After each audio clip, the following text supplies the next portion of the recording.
मेरो अर्ग्यानिक औषधि अब लगभग रेडी भइसकेको छ। अब निकालेर हल्का सेलाएपछि मन तातो भएपछि पिउन मात्र बाँकी छ।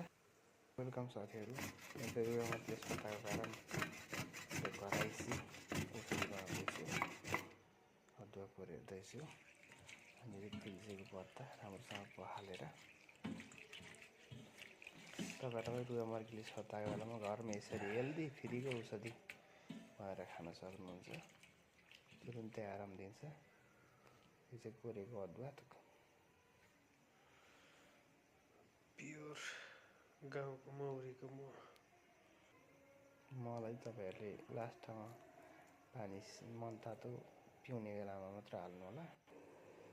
अदुवा र तुलसी पत्ता चाहिँ म यसलाई 2 मिनेट जति उमाल्छु। राम्रोसँग उम्लिसकेपछि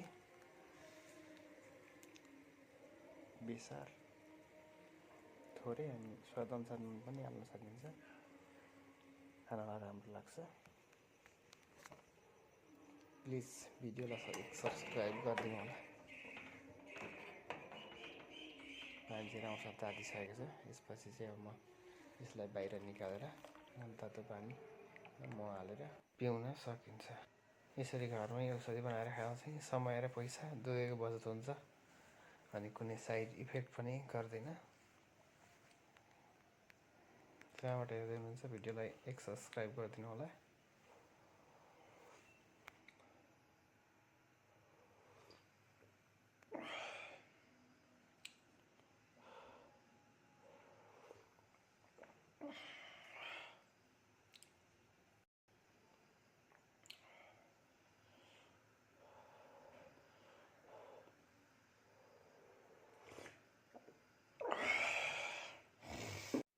एकदमै दामी भएको छ।